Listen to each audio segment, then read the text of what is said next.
Yeah, thank you for inviting me. So, Hitchhiker's Guide to the Galaxy, I actually first heard, ironically enough, on the radio. The BBC radio was excerpting this back in the 1980s. I was going to college, and I would drive home from class, and I'd listen to this, and it was so funny that I would get home, even after a long day, I'd pull into the driveway, and I would wait, sitting in the driveway laughing, listening to the rest of this, because it was just so funny. Um, and I looked forward to this serialization of the book, and then, of course, I had to go read it. This was the first in a series of books that Douglas Adams did. It's technically science fiction, but it really more, I think, is a commentary on the absurdity of bureaucracy and our human frailties sort of magnified to an extent that is just quite hilarious. So I've always enjoyed this book greatly, and I can see why it might be banned in the sense that by its very nature, it turns everything on its head and seeks to question the official version of anything. So I've always found it to be very, very funny and informative. So I'm going to start with the preface, which kind of sets us up. Far out in the uncharted backwaters of the unfashionable end of the western spiral arm of the galaxy lies a small, unregarded yellow sun.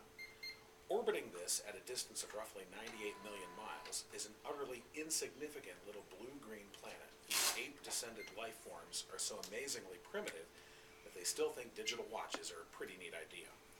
This planet has, or rather had, a problem, which was this. Most of the people living on it were unhappy for pretty much of the time. Many solutions were suggested for this problem, but most of these were largely concerned with the movements of small green pieces of paper, which is odd because on the whole, it wasn't the small green pieces of paper that were unhappy. And so the problem remained. Lots of the people were mean, and most of them were miserable, even the ones with digital watches. Many were increasingly of the opinion that they'd all made a big mistake in coming down from the trees in the first place. And some said that even the trees had been a bad move, and that no one should have ever left the ocean. And then one Thursday, nearly 2,000 years after one man had been nailed to a tree for saying how great it would be to be nice to people for a change, a girl sitting on her own in a small cafe in Rickmansworth suddenly realized that had been going on wrong all the time.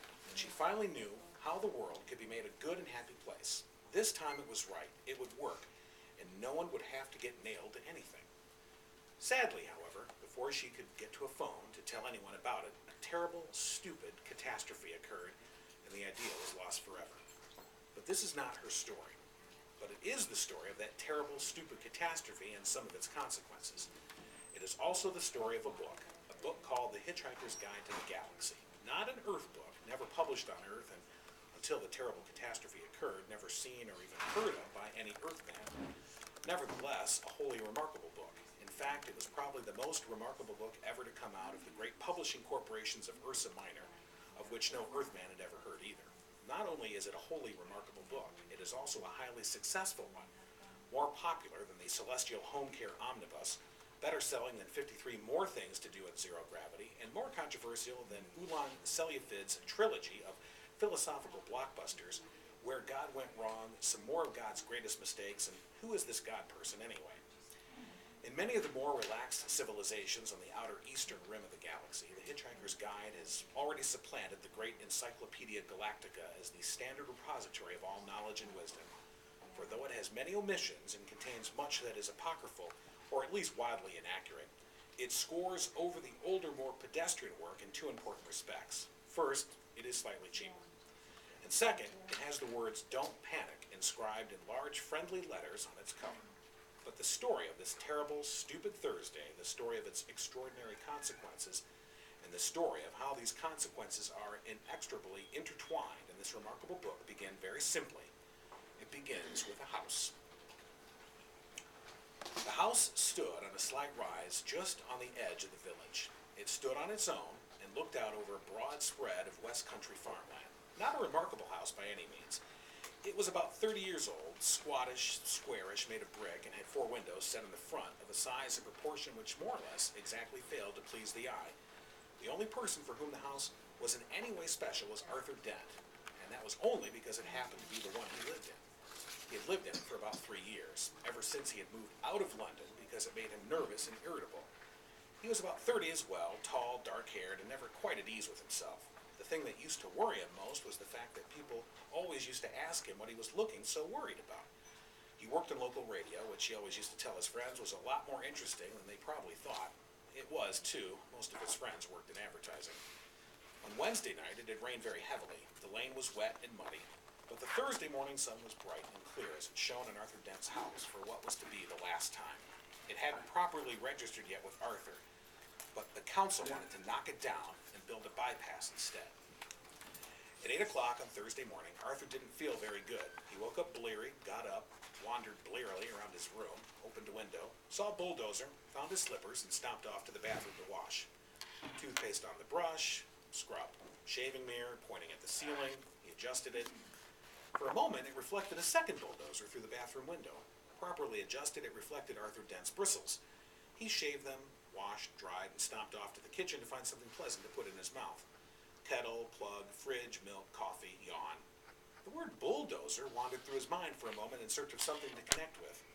The bulldozer outside the kitchen window was quite a big one. He stared at it. Yellow, he thought, and stomped off back to his bedroom to get dressed. Passing the bathroom, he stopped to drink a large glass of water and another. He began to suspect that he was hungover. Why was he hungover? He'd been drinking the night before. He supposed that he must have been. He caught a glint in the shaving mirror. Yellow, he thought, and stomped on to the bedroom. He stood and thought. The pub, he thought. Oh dear, the pub. He vaguely remembered being angry about something that seemed important. He'd been telling people about it at great length. He rather suspected his clearest visual recollection was of glazed looks on other people's faces. Something about a new bypass he just found out about. It had been in the pipeline for months. Only no one seemed to have known about it. Ridiculous. He took a swig of water. It would sort itself out, he decided. No one wanted a bypass. The council didn't have a leg to stand on. It would sort itself out. God, what a terrible hangover it had, and it earned him, though. He looked at himself in the wardrobe mirror. He stuck out his tongue. Yellow, he thought. The word yellow wandered through his mind in search of something to connect with. 15 seconds later, he was out of the house and lying in front of a big yellow bulldozer that was advancing up his garden path. Mr. L. Prosser was, as they say, only human. In other words, he was a carbon-based bipedal life form descended from an ape. More specifically, he was 40, fat, and shabby, and worked for the local council. Curiously enough, though, he didn't know it. He was also a direct male-line descendant of Genghis Khan, though intervening generations and racial mixing had so juggled his genes that he had no discernible Mongoloid characteristics, and the only vestiges left in Mr. L. Prosser of his mighty ancestry were pronounced stoutness about the tum and a predilection for little fur hats. He was by no means a great warrior. In fact, he was a nervous, worried man. Today he was particularly nervous and worried because something had gone seriously wrong with his job, which was to see that Arthur Dent's house got cleared out of the way before the day was over. Come off it, Mr. Dent, he said. You can't win, you know. You can't lie in front of the bulldozer indefinitely. He tried to make his eyes blaze fiercely, but they just wouldn't do it. Arthur lay in the mud and squelched at him. I'm game, he said. We'll see who rusts first. I'm afraid you're going to have to accept it, said Mr. Prosser, gripping his fur hat and rolling it around the top of his head. This bypass has got to be built, and it's going to be built. First I've heard of it, said Arthur. Why has it got to be built? Mr. Prosser shook his finger at him and then stopped and put it away. What do you mean, why does it have to be built? It's a bypass. You've got to build bypasses. Bypasses are devices that allow some people to dash from point A to point B very fast, while other people dash from point B to point A very fast. People living at point C, being a point directly in between, are often given to wonder what's so great about point A that so many people from point B are so keen to get there, and what's so great about point B that so many people from point A are so keen to get there. They often wish that people would just for once in a while walk. And what the hell is everybody wanting anyway? Mr. Prosser wanted to be at point D. Point D wasn't anywhere in particular. It was just any convenient point, a very long way from points A, B, and C. He would have a nice little cottage at point D with axes over the door and spend a pleasant amount of time at point E, which would be the nearest pub to point D. His wife, of course, wanted climbing roses, but he wanted axes. He didn't know why. He just liked axes. He flushed hotly under the derisive grins of the bulldozer drivers. He shifted his weight from foot to foot, but it was equally uncomfortable on each. Obviously, somebody had been appallingly incompetent, and he hoped to God it wasn't him. Mr. Prosser said, "You were quite entitled to make any suggestions or protests at the appropriate time, you know." "Appropriate time?" hooted Arthur. "Appropriate time? The first I knew about it was when a workman arrived at my home yesterday. I asked him if he'd come to clean the windows, and he said no, he'd come to demolish the house. He didn't tell me straight away, of course. Oh no, first he wiped a couple of windows and charged me $5. Then he told me. But Mr. Dent, the plans have been available in the local planning office for the last 9 months. Oh yes, well, as soon as I heard, I went straight round to see them yesterday afternoon. You hadn't actually gone out of your way to call attention to them, had you? I mean, like actually telling anybody or anything? But the plans were on display. On display? I eventually had to go down to the cellar to find them. That's the display department, with a flashlight. Ah, well, the lights had probably gone. So had the stairs. But look, you found the notice, didn't you? Yes, said Arthur. Yes, I did. It was on display in the bottom of a locked filing cabinet stuck in a disused lavatory with a sign on the door saying, "Beware of the leopard." A cloud passed overhead. It cast a shadow over Arthur Dent as he lay propped up on his elbow in the cold mud. It cast a shadow over Arthur Dent's house. Mr. Prosser frowned at it. "It's not as if it's a particularly nice house," he said. "I'm sorry, but I happen to like it." "Oh, you'll like the bypass." "Oh, shut up," said Arthur.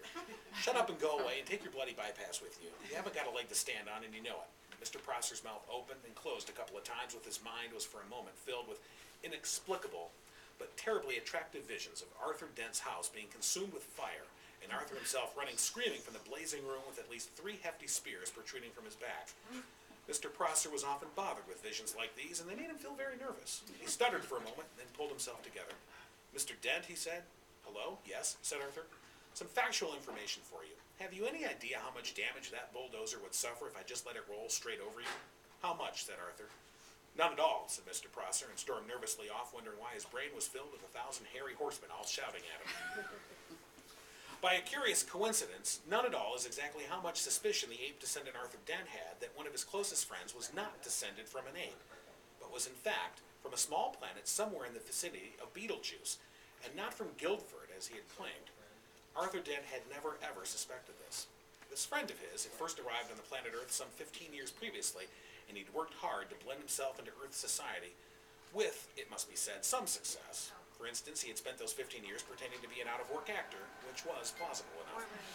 He had made one careless blunder, though. Because he had skimped a bit on his preparatory research, the information he had gathered had led him to choose the name Ford Prefect as being nicely inconspicuous.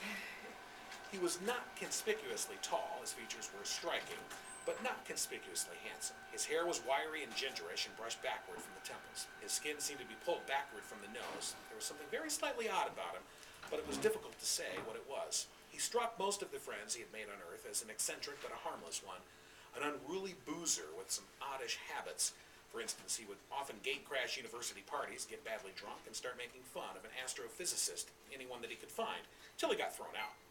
Sometimes he would get seized with oddly distracted moods and stare into the sky as if hypnotized until someone asked him what he was doing.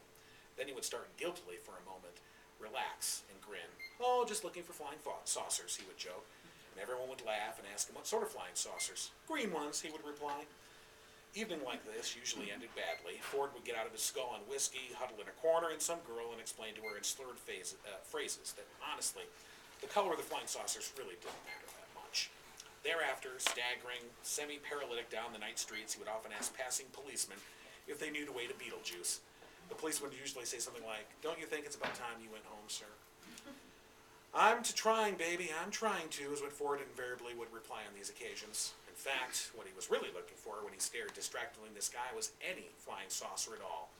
The reason he said green was that green was the traditional space livery of the Beetlejuice trading scouts. Ford Prefect was desperate that any flying saucer at all would arrive soon, because 15 years was a long time to get stranded anywhere, particularly somewhere as mind-bogglingly dull as Earth. Ford wished that a flying saucer would arrive soon because he knew how to flag flying saucers down and get lifts from them. He knew how to see the marvels of the universe for less than $30 Altarian a day. In fact, Ford Prefect was a roving researcher for that wholly remarkable book, The Hitchhiker's Guide to the Galaxy. Thank you very much.